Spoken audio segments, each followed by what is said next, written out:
Lord and my God, I firmly believe that you are here, that you see me, that you hear me.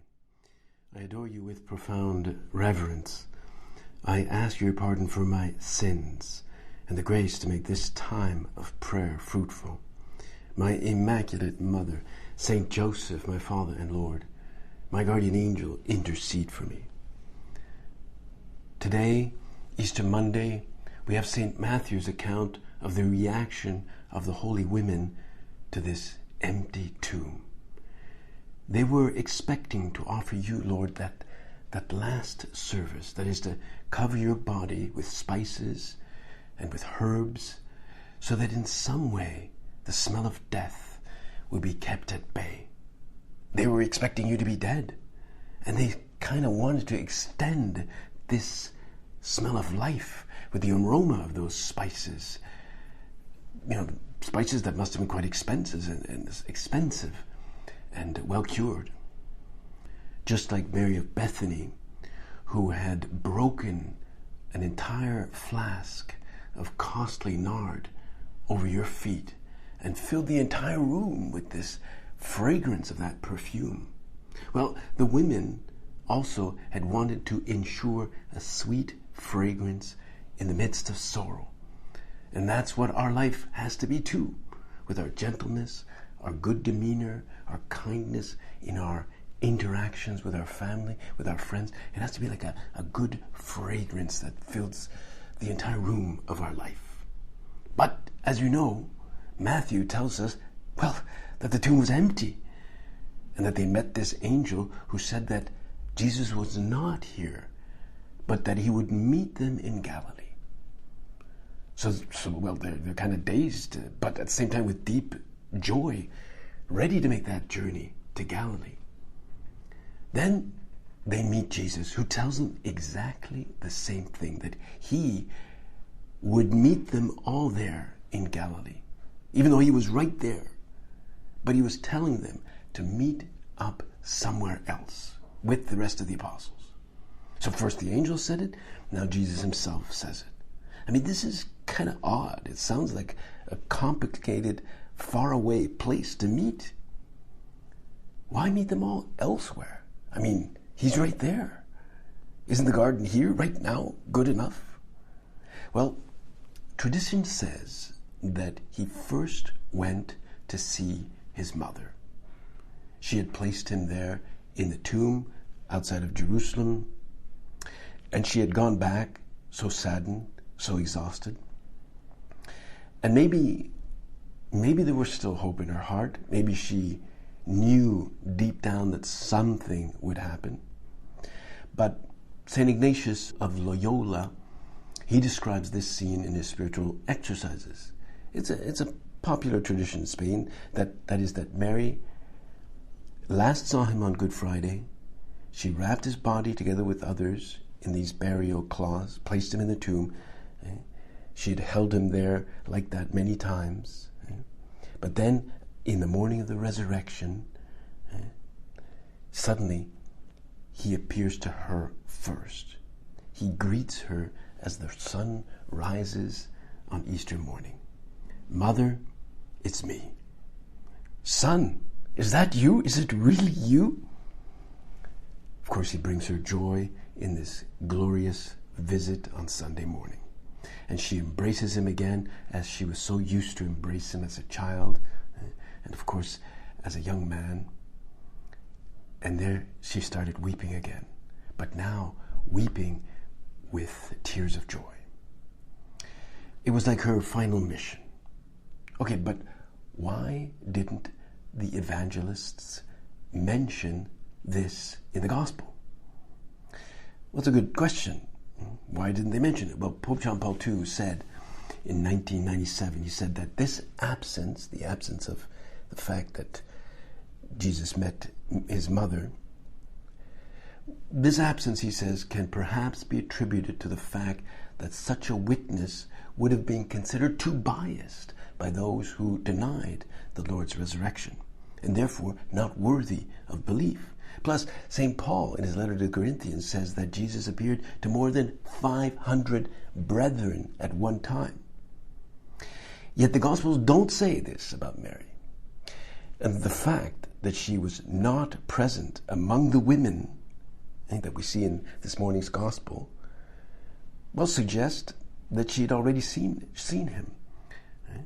I mean, since she had seen him, maybe she got the first dibs, I don't know. But she didn't need to go and anoint the body because she'd already seen that he was risen. But still, the question is, why did he ask them to go to Galilee?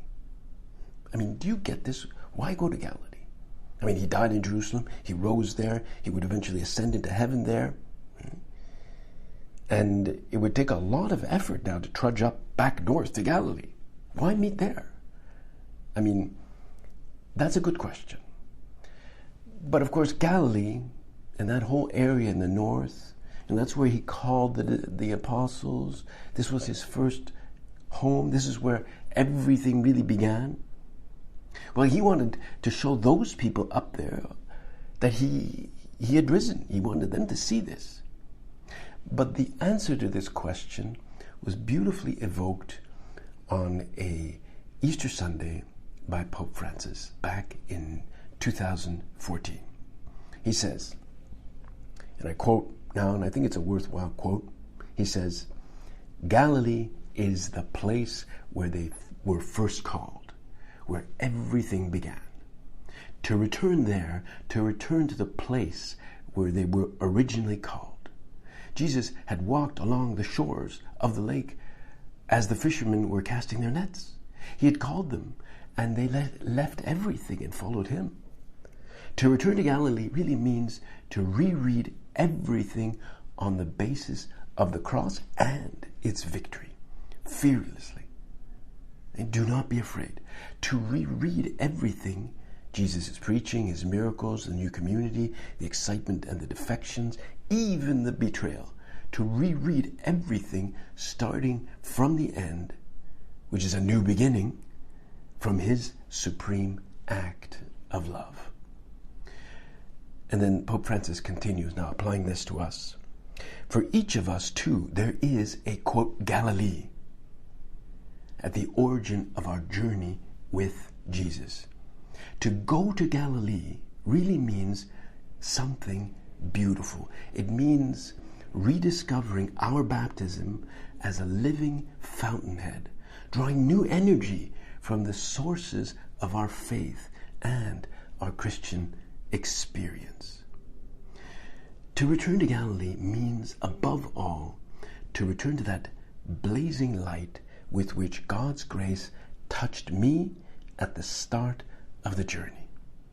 From that flame, I can light a fire for today and every day, and bring heat and light to my brothers and sisters.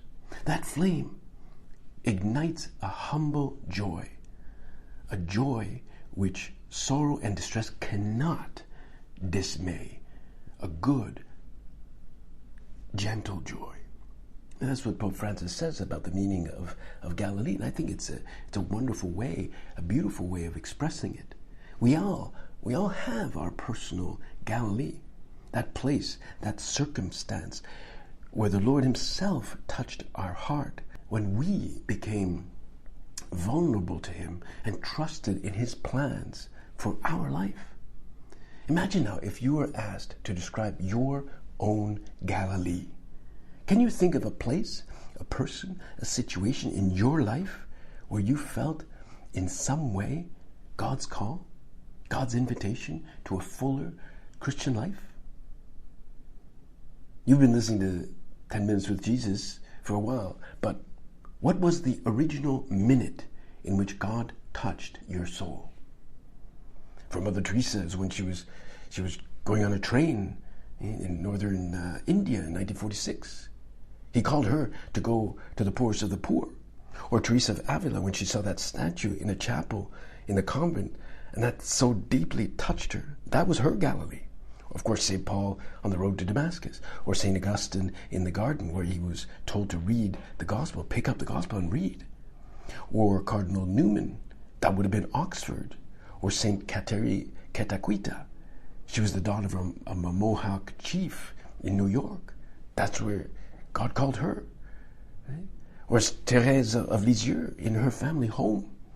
They all had their own Galilee, which had both its warmth but also its painful trials. Do I know my Galilee? Can I revisit it now? Can I rediscover its warmth, its powerful grace? Well, let us be filled today with lots of gratitude and joy at the truth of God's closeness to us always, even if He permits us to go through trials. He was there then, and He is there now. But to go back, to realize and be conscious of His active grace in our life. That's what we have to joyfully disseminate among others. Let's see if we can all go back to our Galilee and rediscover that truth today. I thank you, my God, for the good resolutions, affections, and inspirations that you have communicated to me in this meditation. I ask your help to put them into effect. My Immaculate Mother, Saint Joseph, my Father and Lord, my guardian angel, intercede for me.